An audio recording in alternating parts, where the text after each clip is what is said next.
النهاردة هقدم لكم حلقة جامدة من دقيقتين جامدين. هنتكلم فيها ايه ده هو انا كنت فين؟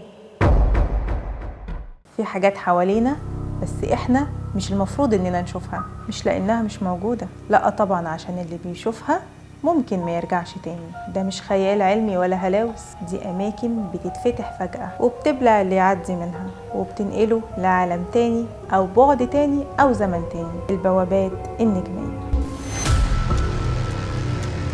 ممر الأشباح البرازيل، منطقة كاملة بيختفي فيها الناس بدون أي أثر. السكان الأصليين هناك بيقولوا إن البوابة دي مفتوحة من مئات السنين، كل اللي بيدخلها بيتنقل لأرض الأرواح، وفي سياح اتسجل بالفعل اختفائهم هناك ولا واحد فيهم رجع.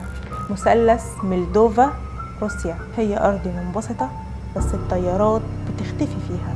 في وقعة شهيرة لمهندس روسي دخل الغابة ومعاه جهاز رصد، سجل تردد غريب وبعديه صرخة وبعدين اختفى للأبد. كهف هيوبينج بونج الفلبين، الناس هناك بتقول إن الكهف ده ممر للجن، والبوابة اللي فيه بتفتح في أوقات معينة، ولو دخلت فيها هتلاقي نفسك في مكان شكله زي الأرض بس اللي جواه كائنات مرعبة مش بشر خالص. سؤال هنا، فين الربط بين البوابات دي والجن؟ في أماكن بتتقال إنها مساكن للجن، دي بوابات عبور الجن اللي بيظهر منها وبيخطف منها الناس.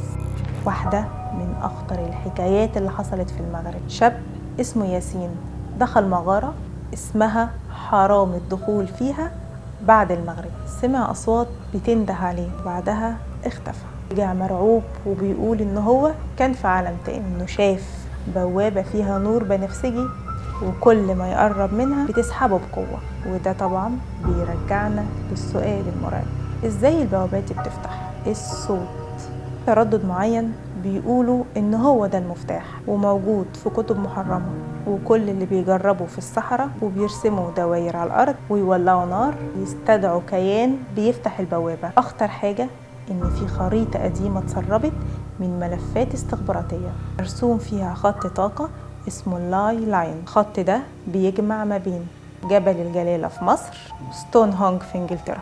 البوابات النجمية موجودة حوالينا في أماكن كتيرة، بس اللي يفتحها لازم يكون مستعد إن هو هيشوف عالم ما كانش المفروض يشوفه. أنا أسماء مدين، بجيب لكم كل حاجة جديدة وغريبة في دقيقتين جامدين.